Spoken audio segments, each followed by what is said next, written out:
welcome so much to this panel discussion where we will be addressing the barriers for healthcarepreneurs through the lens of skills and capabilities.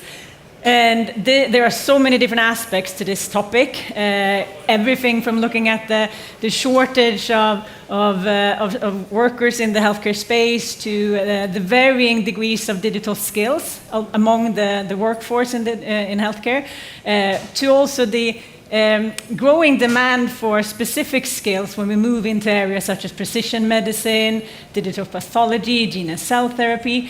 So there's a big focus on what are the skills that are needed in healthcare in order to be able to innovate and also implement those innovations.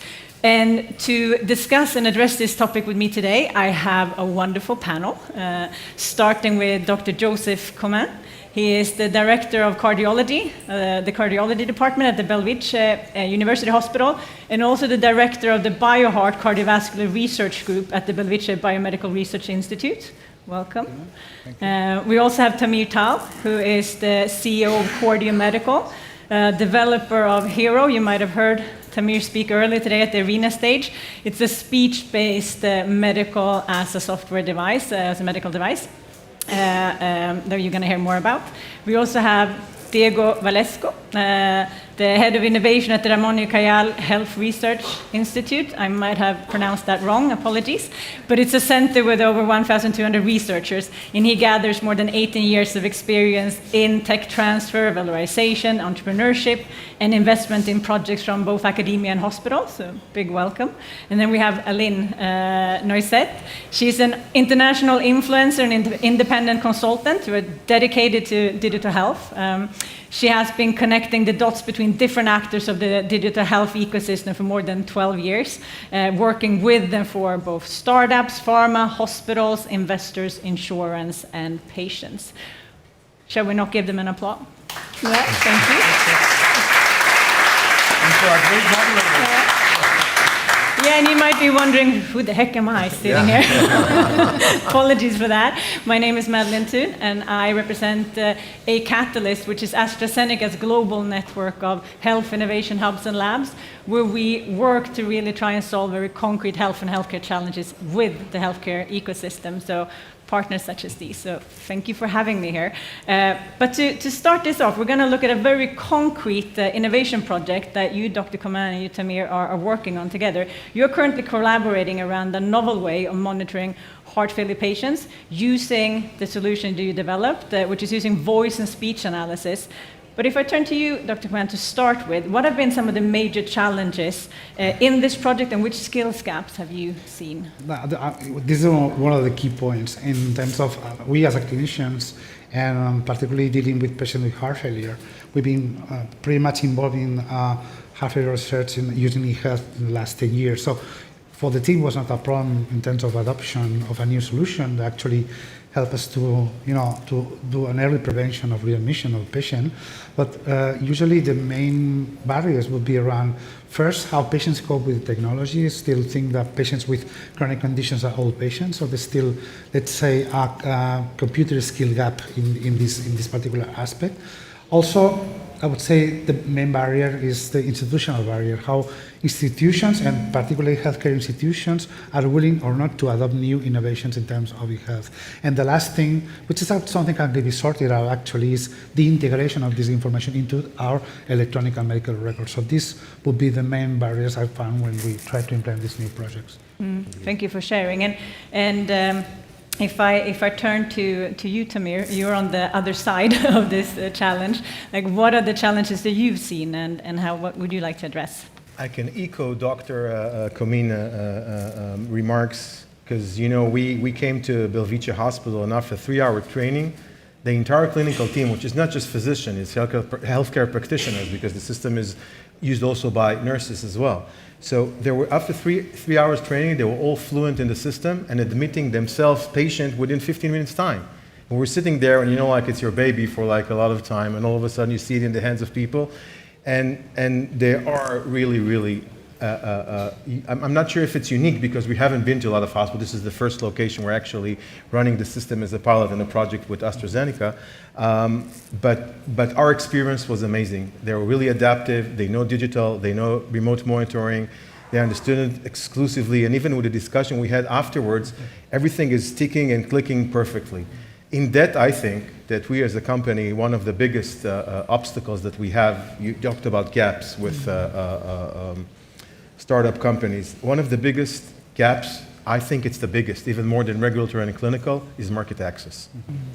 In that, AstraZeneca actually made a match made in heaven, putting our technology in such good hands, and by that allowing us as a small company to overcome a market access, even in a market we don't know at all, the way they were prepared and admitted into the hospitals. So for me, this one of this collaboration that we have is actually solve a lot of solution.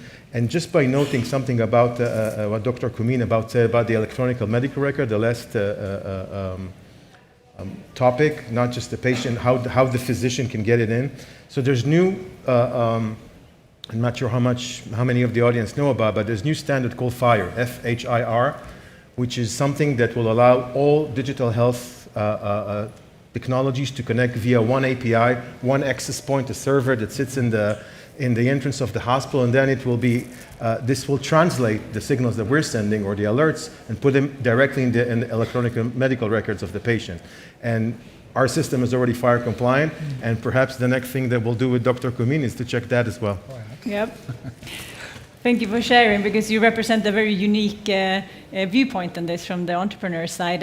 And Aline, I want to turn to you here, because as we're touching upon here, there are many different stakeholders when it comes to innovation in healthcare, and foremost implementation of innovation. So we have the solution providers, we have the nurses, we have the physicians, but we also have the department heads, both of hospitals and care providers in large, the payers.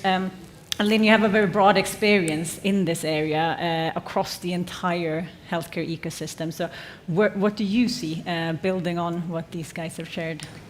So maybe the first thing, if you look at all those different actors, what we often found is that there's a lack of alignment, or those people are not always talking the same language, that the timings are different, the objectives are different, KPIs are different. So it's like it's sometimes difficult to align, and it creates frustration. So to help to speak the same language and to align on those objectives. And then if we look, for example, healthcare professionals, I feel that they lack some knowledge of what's out there in terms of technology. So they have a very good knowledge of their problems, like what they cope with every day with their patients as healthcare professionals. And there are solutions like Tamir's solution on the market, but healthcare professionals are not always up there. I'm just managing it. No, I'm just joking. But one like you. So yeah, I think it's important. So you have a problem and you want to see what's out there to say, actually, that could help me solve that problem, no? And then the other issue that we see with healthcare professionals is like management of innovation. So when you bring an innovation in a hospital, that includes some management, some change, some culture change inside the department, inside the hospital, and that's not always easy, you know, maybe as healthcare professionals are maybe not used to that, so you have to get the whole department, maybe the whole clinic on board. And something that I saw also is with data. So we talk a lot about data now, data are very important, but healthcare professionals are not necessarily trained to deal with the data, to know to use the data. I remember a sleep clinician, one day she said, well, a patient came to me with 6 months worth of sleep data. What do I do with that? So that's where there's a gap here of helping them to understand those data, what to do with those data. And maybe quickly from the healthcare professional entrepreneur side, to have a clear understanding of the problem. So they know that the technologies, but maybe sometimes they're lacking the real problem, and also having a clear idea of the patient journey and how their solutions are fitting in the patient or user journey, if it's for a healthcare professional, and integration within the hospital, because that can be also scary for a healthcare professional. Like, how is that gonna fit? Is it gonna be integrated with my EHR? Is it gonna represent like more work for me? So those things are important.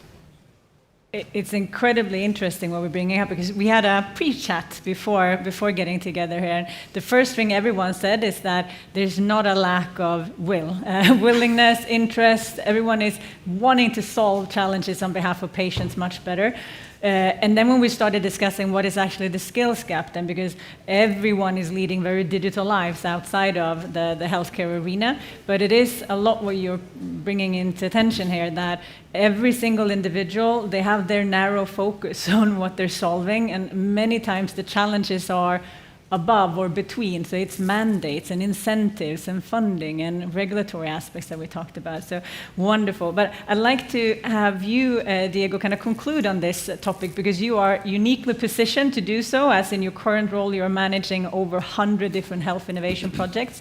So if you want to conclude in these topics, and what do you think is what dominates there?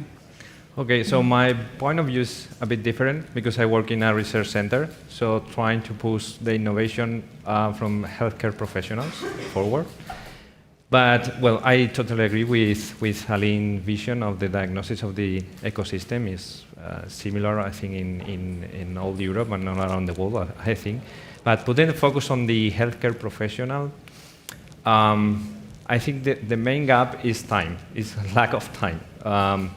Well, I work in a public hospital, right? And then all this time, all the schedules are for patients.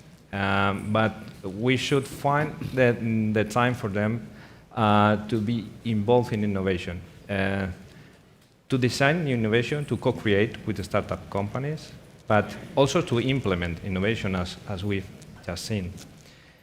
That's a very important point for them, to make them involved in the development projects in general. And also, maybe as a consequence, the innovation should be part of their careers.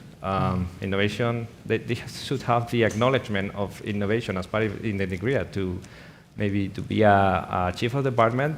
It should be a good point to assess on the evaluation panel, right? Well, secondly, also Aline mentioned, I think there's a question of languages. I think it's important. Healthcare professionals have some language, or acquire some language in engineering to make this conversation more efficient and more agile.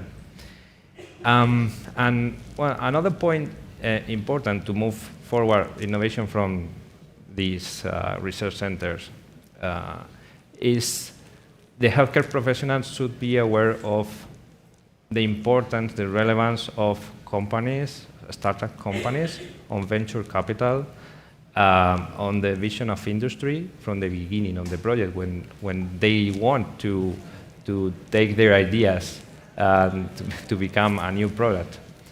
So well, I think these are the main gaps for them.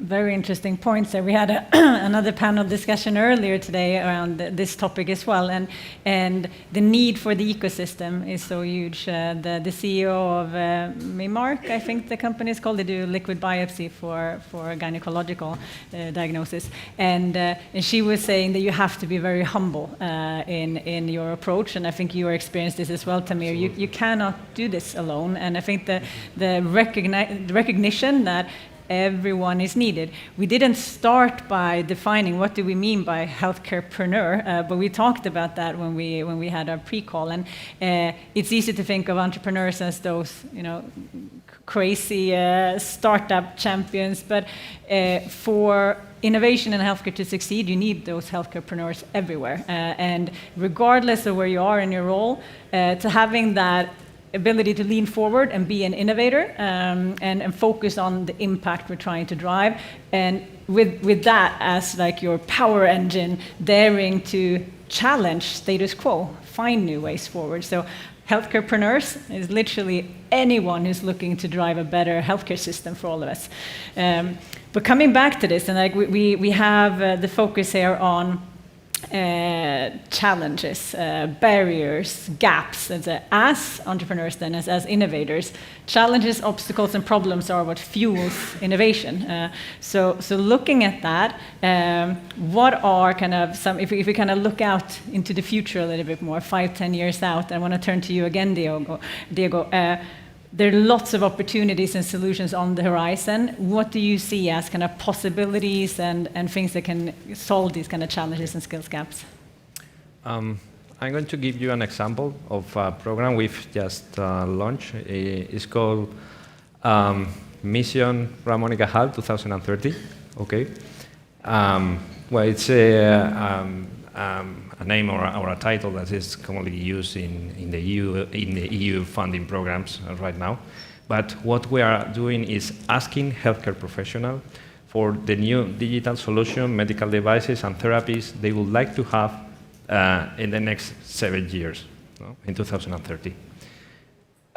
From this beginning, we assist in the process of creating a team, multidisciplinary team, working with engineers from university, but also working with the startups or other companies. And then after that, creating or trying to create a solid project, we ask for, well, we created a panel of mentors coming from the venture capital or industry, giving us some feedback on the project, trying to valorize all the development projects. And at that point, we are funding the project, the first steps to create value in this first research or first prototypes of the project. So as a sum, let's say intraprenerships from healthcare professionals involve the ecosystems and also involve or have always the funding vision, the funders' vision, and the industry vision, but from the start, from the beginning of the project. The panel earlier today looked at some of those challenges as well, from kind of what are trends, what are things that we see coming. I participated in a panel discussion last week on deep tech and deep tech in healthcare, and it's easy to look at those very, advanced technologies, deep tech, really fundamentally changing things, but there's so much opportunity here and now with fairly, close to us technologies and solutions and ways. So bringing it a little bit back home to where we are now, Alin, what do you see as kind of solutions in the near term, things in the near term that can help us overcome and move forward? Well, first, I totally agree with Diego, all what he said. What I would add is importance for if we take the healthcare professionals in mind, to have them really in contact with what's happening out there. So going to conferences like this one today, I think it's amazing because you see the solution. And I like South Summit because it's not just healthcare, because we tend to go to healthcare conferences, and it's good because you need to know what's happening for healthcare. But going to more general conferences, you also see things that are not yet in healthcare but can have an impact in healthcare. So that's one. I think education also, we see more and more like specialized masters, like bioinformatics masters, who are giving you an overview of, so youth pack data, what we were mentioning before, management, like a bit of healthcare, and those masters, those figures can actually complement very well a team, like if you join them if you put them in a hospital. And also I think that idea of co-living, of different people with different abilities collaborating together inside a same team. So this week I was also at a conference in Barcelona, and there was someone from Hospital Clinic who presented an algorithm that they developed, like amazing, very impressive algorithm. And Carolina was presenting, said, well, I didn't do that. I can't use a laptop, I can't use a computer, but she's the doctor. She knows what she wanted to get out of the data, and she teamed up with a IT person that could do that for her. So I think that's also key in those situations. So that's what we need to do. Yeah. Wonderful examples, because to your point, some of the most complex problems need multifunctional teams, multi-skilled teams, and there's so much to learn from other sectors as well. Some, I think, of the biggest challenges that we face as a human race are not going to be solved by the sector that usually dominates that space. Some of you heard me speak before, might have heard this analogy before, but if you think about all the focus on prevention and trying to get people to live healthy, and if you go to App Store, you will find many, many apps on lifestyle kind of supporting solutions from a medical perspective. But then you look at Pokemon Go, and I don't think there's any other solution out there that managed to get so many people that otherwise would have been quite stationary to go out, be out in nature, be social, and they did not have that as a starting point, I bet you. But that was a very beautiful collateral from that. So being able to collaborate with different sectors is going to be huge, and lifestyle is going to have a huge impact, we think. But bringing it back, as you said, to kind of what can we do here and now. Turning to you again, Dr. Kumar, in your practice, both in your research institute and in your cardiology department, what do you see that you can do here and now to advance and progress? Well, I think the main point would be change the way we really implement these innovations. I would say, from my experience, there's no point on thinking first on the innovation in terms of an application or maybe a new device, and doing this before you really change the way you treat and you see patients and you follow them. So let's say what is actually powerful is when you are able to build up together with in a multidisciplinary approaches, not just healthcare, but also other people in the hospital and in healthcare sector, but also patients and caregivers, and think how really healthcare should be delivered. So it means reengineering of care is the first step in terms to understand what we're gonna need in terms of, let's say, digital innovation, for instance, right? So changing the way we treat patients makes the difference, because we're gonna design and understand from the patient perspective, I would say the experience of the patient, what's actually expected from the patient, and also we will align this with the objectives we as a healthcare professionals, okay, reduce mortality, reduce readmission, improve quality of life. So once you've done that, then you can repeat again, reiterate, and together design with, I would say, the binomial between caregivers, patients, and also healthcare professionals, the solutions that would match that. This is the way to, let's say, have meaningful tools that could be applied in real world, that would be adopted by healthcare professionals, but also by patients and caregivers, and because you ensure that the capabilities of these actors would be actually matching with the solutions you've designed. So this sense of, let's say, let's open our circle of innovation to other aspects and other actors, particularly patients and caregivers, would be the main revolution in next step of design in this. Beautiful, thank you, Dr. Kamal. Tamir, you're a very successful healthcarepreneur. You have managed to navigate the challenges quite well, and it's a complex system. But what has been the most important support that you have received? So I really want to connect to both what Diego and Aline said, and I think that they're touched a little bit about the business side of healthcare.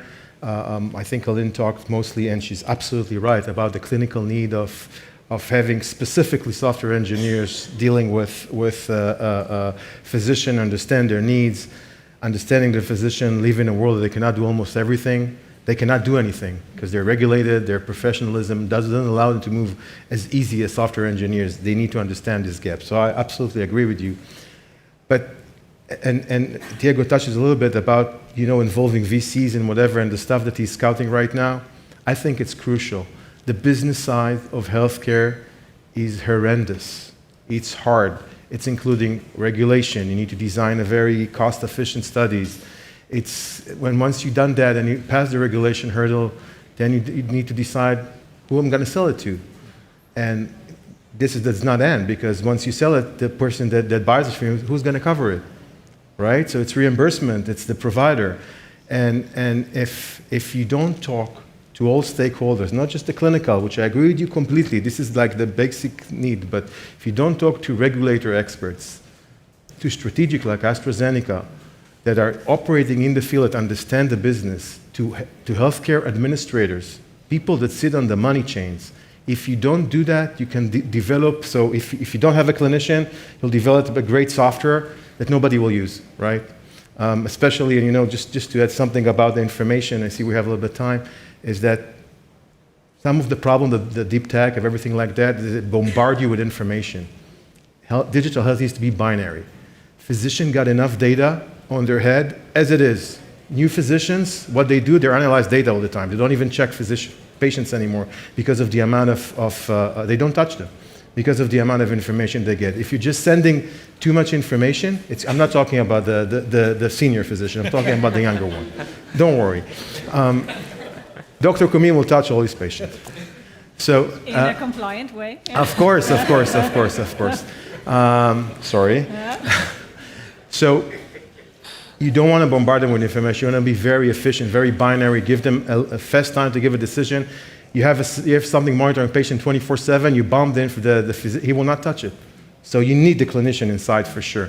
But if you'll not talk to someone that understands, tells you how to sell it, how to do it, you will never succeed. And I think the best support I got was dealing with angels and incubators that didn't just brought money into the table, but brought smart advice, help you build your team. I'll give you an example from Hero. When I started, I came from the medical device industry, so I recruited a VP of Clinical and Regulation, senior VP from the medical device industry. But once I started, I see she cannot deal with the amount of information, because in medical device invasive, you got 50 patients, 60 patients, until you get an FDA. All of a sudden, you're dealing with thousands of patients, tons of information.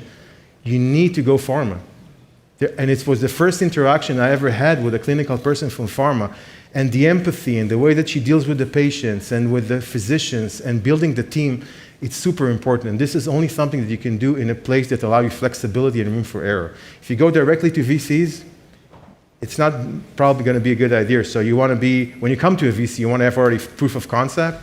You want to have a very clear regulatory pathway and the business model. If you don't have those, you're in a problem. So for me, the first mentors, the people that I talk to from the strategic that give you this, sometimes without even, they don't charge anything, they just talk to you. This is the biggest support, because if you don't implement it day one in the design, it's very hard to look back. Very, very true. And I think one of the trickiest thing with this industry, there are a few others that have a similar challenge, but that is that the user, the decider, and the payer are usually completely different stakeholders, and you need to make sure you solve the problem for each of every one of them. I'm just going to look at the clock. We have 3 minutes to go. So if anyone has any questions, please wave. We were just perfect. You were perfect. To ask anything. We answered all the questions. Learned that you're supposed to stay quiet for 9 seconds, because then someone has a question. Yes, wonderful. Do we have a microphone? There was a lady here. Hello, everyone. Thank you for letting me ask. Okay, my voice is a bit weird, but whatever. So I used to work as a speech and analytics specialist in healthcare for 5 years, and when you were mentioning about applying new technologies to the field, I have seen in the sector that most of the time healthcare, pharma, and companies that are focused on healthcare either focus on short-term games or they really focus on long-term games. So they either focus on the patient, doctor side, and to make the things easier in the hospitals and have a cost effectiveness, or on the other side, they try to focus on gather patient data. They try to gather the patient data, and it takes years, and it takes a long time.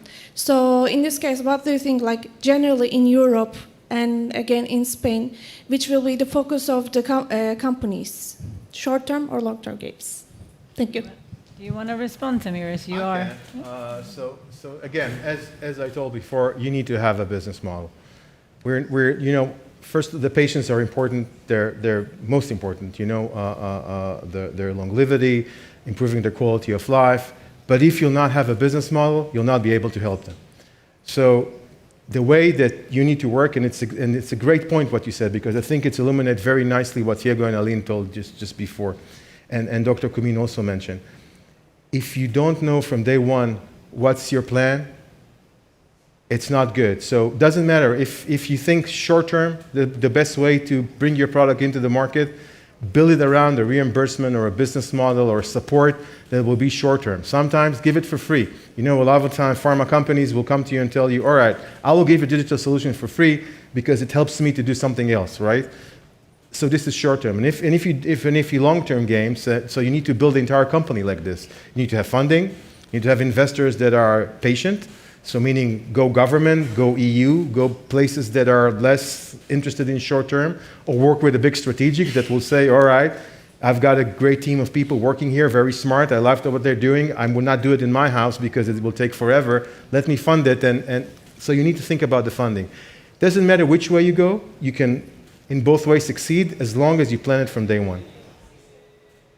It's a very important question because if I'm not mistaken, it took ChatGPT to get 5 days to get to 1 million users. That's probably not going to happen in most of the healthcare startups because it is a long-term game. I agree. That's something that we'll be talking about, I think, in some of the other sessions as well around the other barriers, because we have to also make it easier to succeed with innovation. Skills and capabilities are one angle to that. Anyone else? I think someone else was waving before. Not, I think we're out of time. I would like to thank you. You've been amazing. Before we say a big thank you and like big applause and all of that, when you're discussing with brilliant minds, times always fly. But I want to hand over to the next panelist, actually, where Montse Delgado will guide you through the topic of the next healthcare innovation wave, learnings from the clinicalpreneurs. So it's another aspect of this. Thank you, everyone, for listening.